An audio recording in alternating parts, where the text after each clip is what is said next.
Professor Howard Williams brings you death and memory from the past and the present. It's Archaeodeath. Yeah, talking about leading for projects. I've been trying for only the last 2 decades to get a multidisciplinary research project off the ground looking at the frontier. So I'm delighted, of course, that we are now moving from idea into at least some reality. So, structure, background, I just want to give you a quick run through. Now, I know that much of what I say is familiar to a lot of you because you've heard me speak before, but I'm always aware that there are people who haven't. So, without getting too buried into the, drilled into the details of biography, I'm going to just run through my own journey, if you like, into Offa's Dyke, and then why it was that I came up with the ridiculous idea of walking from sea to sea, to look at what the frontier looked like when you walked its entirety. I'm going to talk about some of the new observations and some fresh insights, and hopefully we'll rattle through this quite quickly. For those of you who don't know much about the kingdom, that's apparently going to be a devolved administration, according to some politicians. They're thinking of bringing back Mercia. He never went away. We have some members of the Mercian network. But actually, all I can say is be careful what you wish for. Because this character, not although some, yes, well, anyway, not Sir Cyril Fox, but a certain character, if you brought them back, they would tell you where you went wrong for the last 1200 years. So, obviously, I say obviously, but again, not to everybody, but the work that Mortimer Wheeler told recruited Cyril Fox to do from his work on dykes in East Anglia. There's some people whose biographies have followed a similar course, was recruited to the National Museum and sent out every summer in the most inappropriate conditions to do field earthwork survey to sort out Offa's Dyke, which he duly did. And he did a number of innovations. I just put this one in because it's a bit of a plug for the Cambrian Archaeological Association, and a recent publication that they did celebrating 175 years of that august organisation, and they invited me to just talk about Fox's innovations, of which there were several.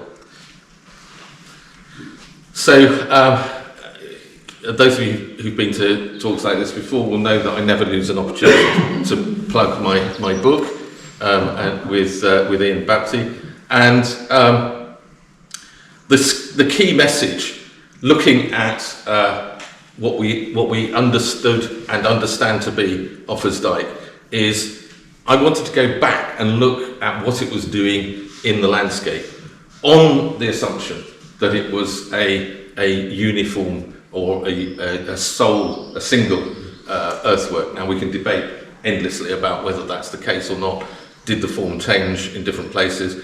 But what it seems that whoever built the dyke was doing was introducing a linear work on a massive scale, physically, with great visibility and impact, and the capacity to carry out surveillance over large areas. And so here's 2 images that demonstrate just the scale of the impact. Obviously, in the 8th century, you wouldn't see this view or these views, but what we can go back and map onto the landscape exactly what the kind of impact was and what opportunities it provided.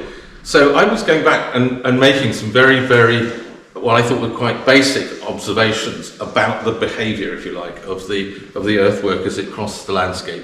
And time and again, I was brought back to this idea that it's about visibility and it's about the capacity for surveillance. Incidentally, this is one of our study areas up in the Newcastle on Clun area that Charles was talking about.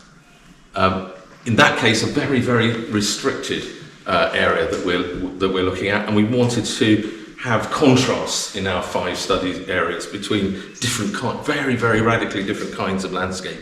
And so we're not saying that these are typical or characteristic of the landscape. It's just that obviously with the scale of resources you have, a three-year project, you need to focus in. Well, Tim can talk to this one very effectively.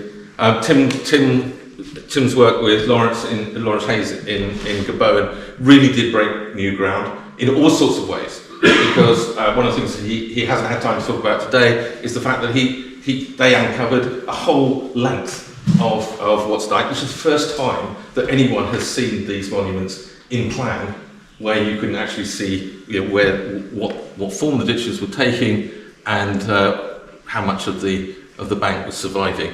But yes, precautionary tales. Again, we could talk for a great length about the problems of turf that's reincorporated into earthwork monuments, and as he was saying earlier, artifacts that are clearly not related to the monument but the pre-existing landscape. In the book, I was trying to show how there were opportunities to address, to potentially answer questions which have been around for quite a long time, including, in this case, the origins of open field systems in the marches. And I was also very concerned to point out that there were parts of the landscape, there were parts of the Dyke which seemed to be responding to communities that were existing and opposing one another to some extent on both sides of the emerging frontier. To put in, we're quite close to Chester, so I was putting in Howard's excavations up at the Pillar of Elise in Llangollen, and again Charlie's talking about assembly sites.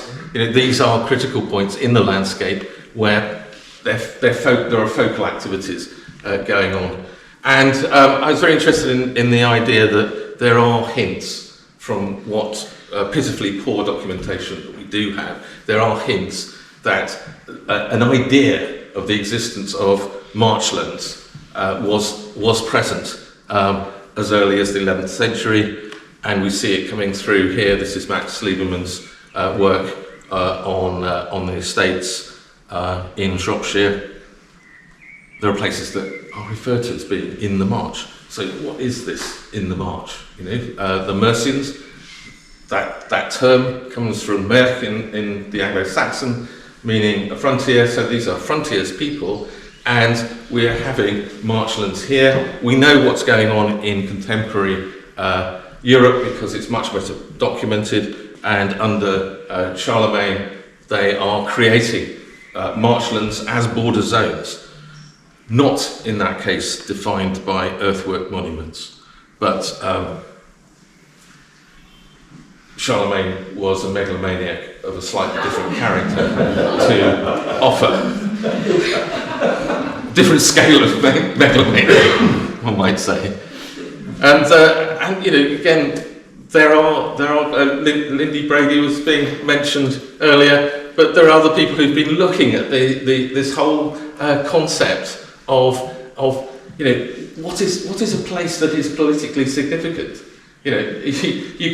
You fast forward into the high medieval period, and everybody just tells you straight away it's castles and monasteries. Straight, that's it, done. Next, no, we need to understand what are regarded as particularly political places. And I picked up here and talking about place name studies. It may be that this is a complete red herring in the bottom right corner, but I put it out there because we have a word in English for the edge of a garden. And isn't it interesting that this name, completely unexplained so far as I'm aware by place name specialists, appears actually at a point where Offa's Dyke makes a dramatic turn and overlooks both the Vale of Montgomery and also the Middle Severn Valley. So I just, if you do this kind of work, you're unpicking what other people are doing, and you have to declare yourself as unsatisfied as to as to how people are explaining what's going on. And so I've always found that unsatisfactory, and I wasn't convinced by statements that were made at the turn of the millennium that this area had been looked at and sorted, nothing there. Well, I met this gentleman called Ray Bailey, who's going to talk to you this afternoon, and he interrupted a talk that I was giving to say, but actually, have you seen this big bank? And I said, well, I've seen lots of big banks. He said, no, but this one is overlooking the Irish Sea. So he took me out there, and we looked at the possibility that there were linear works that could form part of a more extended frontier for Offa's Dyke. Over the years since the publication of the book, now I have to really emphasise that the point of publishing the book was not to say we have the answers. It's actually to say how far we are from having the answers about Offa's Dyke or the frontier or what's Dyke. We need much, much more research. And I'll come back to that theme obviously this afternoon, talking about what is the Collaboratory, what's it for? So, yeah, especially for our colleagues in what do you call Heneb now? Heneb North East, or is it? Heneb Fluid Piles Archaeology. Oh. Easy. Well, they did say they were going to simplify things, didn't they? That's great. Anyway, moving on rapidly. Chronology matters. Absolutely, I totally agree with you. But it's more than a matter of chronology. What I was playing with here was, might these dykes be operating at the same time? I'm sorry if I'm just skipping through, but we do have the publications. But I'm going here to talk about a walk that I did, which was even more daft than writing the book. And the idea was basically, if we're exploring a frontier, and if I've done myriad over the last 20 years, myriad visits to different parts of the Dyke, but I've never done a walk that links everything together. And I wanted to see, it was really just a hypothesis, like this theory. What happens, apart from getting completely knackered, what happens if you walk this huge distance in 23 days? The reason for 23 days, some people have asked me, they said, look, this is crazy, because couldn't you just have a rest now and again? After 5 days or 10 days, you'll be completely knackered. And I went to see a physiotherapist, and who was also a podiatrist, and I said to them, okay, two scenarios. One is that I have these rests every 5 days, and the other is that I just keep going. He said, forget the rests. He said, if you pause on a walk of that length, you then the following day come back to walk, you will feel 10 times worse than you did the day before. So, no rests, no breaks. I've just tested that theory again this year, and I've walked from the Preselis to Stonehenge in 20 days. There you are. If you want proof of my mental state, look no further. Anyway, so every day, and I also had this idea of walking with a companion. Now that's partly a safety thing, of course. If you're stuck or you fall or trip or whatever out in the middle of nowhere and you're on your own and you've got no signal, help. Okay, you've got 3 words and whatever you want to try and do about that. But I think it's actually more sensible to walk with another person. And also, I then thought, actually, if you're walking with a person, you can explore all kinds of different perspectives and ideas. And a number of people in this room did do a day. Some of them had worse conditions than others. You can't walk the marches in March, April, without some extreme conditions. And horizontal rain, horizontal hail, high winds, and slippery surfaces all go with the package, as do hot days that completely overwhelm you in some cases. And I realised I had a combination. I had a team that I should definitely mention. One of them is here, Terry Morgan, but also Emil Morfitt, who did a fantastic job. They basically said, we will support you. I mean, really, across that kind of length of projects. And so they helped with driving from place to place, as did some of the teams, and I would put the teams plural, in the south and in the north, who I had worked with. Because I believe in working at the most local level possible, with the most local people, with the most knowledge of their landscapes, I was able to call upon people. Julie's sitting in the background there. Ray, you'll hear from later. They were ferrying us around. Julie's teams were providing us with picnics, only one a day.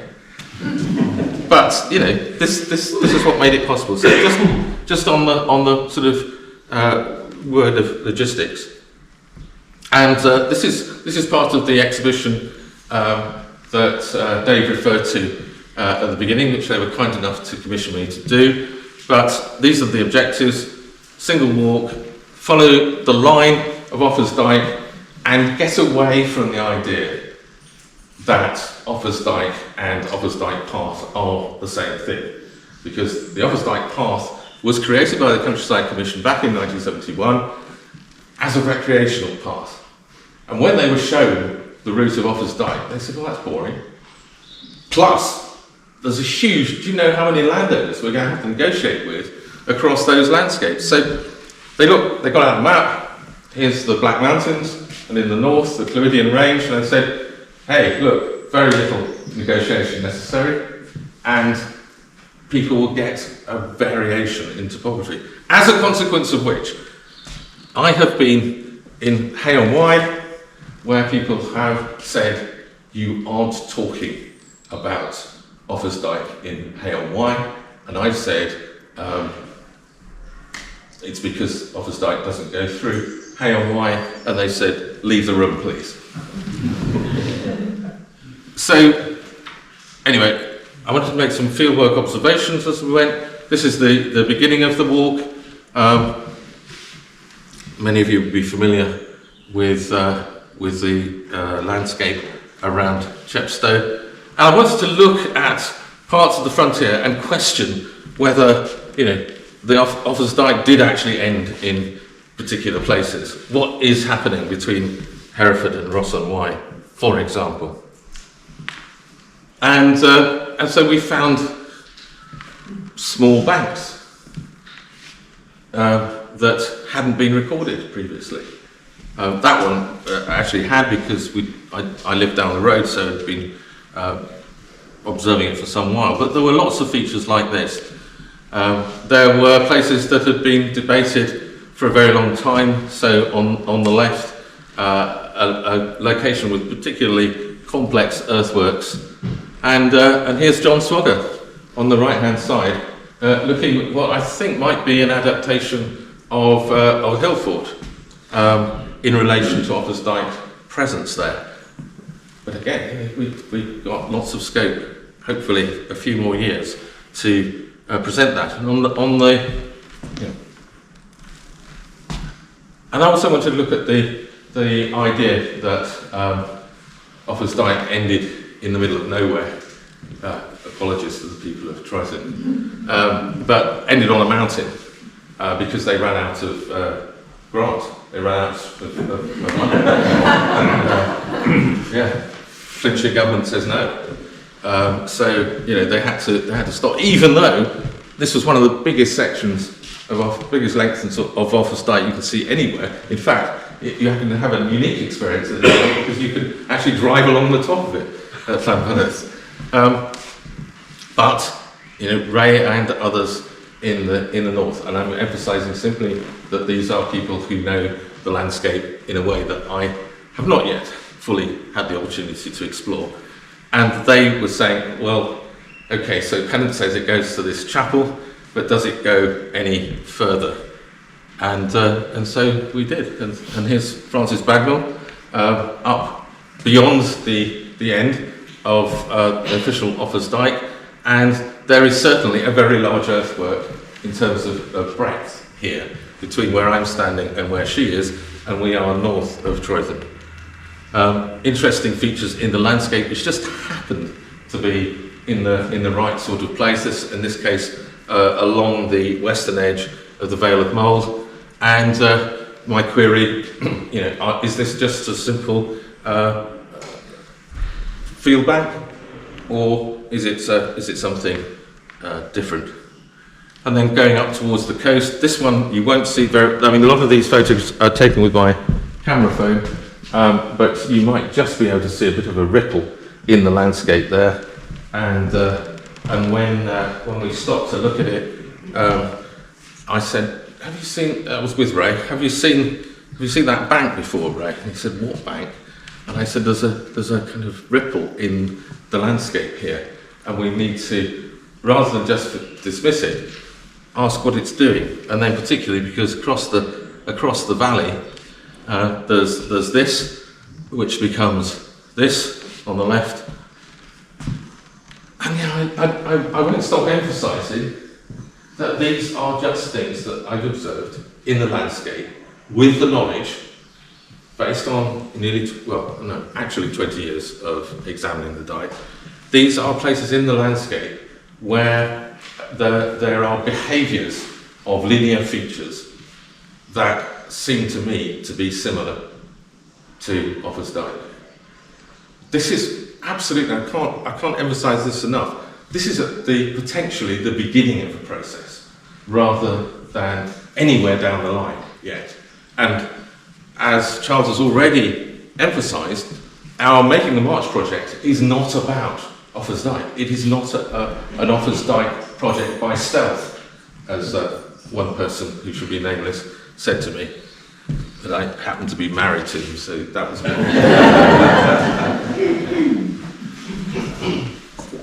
So that's this point here. It is an important and vital caveat to say we have evidence of none of this being an extension to Offa's Dyke, and it may be a great coincidence. But if it is, it's a very clever coincidence. Not clever on my part, but if this is a linear earthwork and it goes up the west side of the Vale of Mold,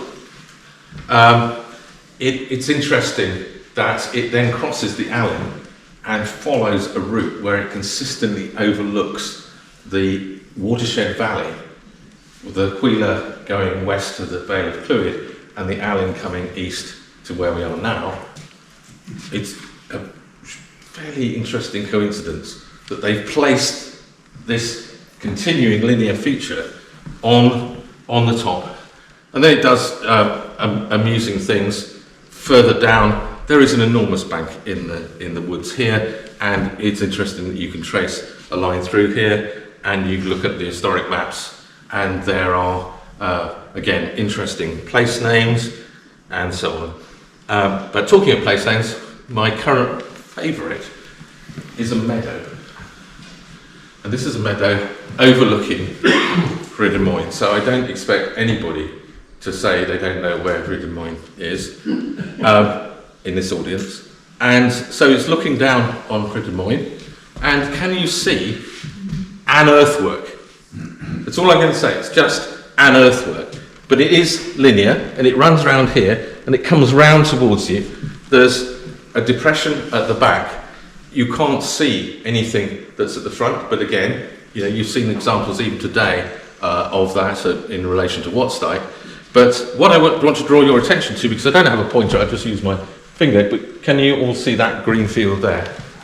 That is called the meadow of the Dyke. Now, it's okay, it might be a smoking gun, and no more. It might be a red herring, but it's interesting. And then, what do we learn from the walk? I learned from the walk that Helen had been very busy in the landscape here, and as I happened to be walking with Howard that day, we looked there, we thought, no, this must be a setup, because it's showing what kind of structure you could have on the top of a dyke that would stop people coming through it. as we've traced, and Terry will talk about this later, but as we've traced this earthwork, that by this I mean the one in Gloucestershire, as we've traced it further north, we've realised that actually it's not dominating the Y. It doesn't need to dominate the Y. What it's doing is it's pointing out that you, that is the British people of Gwent, you are now excluded from the Forest of Dean, which is, by the way, a hugely productive ironworking area.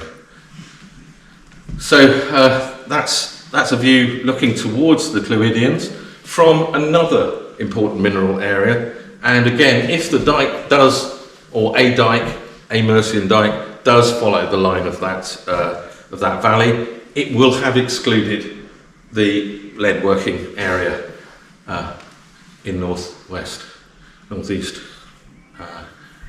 Wales. Okay, so this is just about people's perceptions, politics of exclusion. I talked about that just now. Nowhere better seen than where Offa's Dyke, just inexplicably otherwise, takes a route that you can look over it from the west. What you're looking at is what you've just been barred for, and that was certainly how Gerald of Wales looked at it in the 12th century, listing all of the evils that the English had perpetrated against the Welsh. Number one, this man Offa. Politics of contestation. This is another one of our study areas, and here it's extraordinarily interesting because we know that there is a proto-kingdom of Brycheiniog to the west of Hereford. We know that there's conflict going on, and what we don't know is what's happening in the landscape either side of the dike. And here it crosses the outside, that is the side not facing us, of Garland's Hill, and then up to Ladylift over Webley Way. I did say about plugs. I'm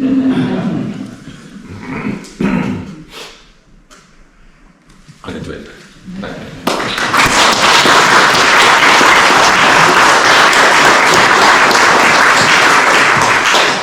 Sadly, we're all going to die. But while you're waiting, why not follow Archaeodeath? Subscribe now on YouTube.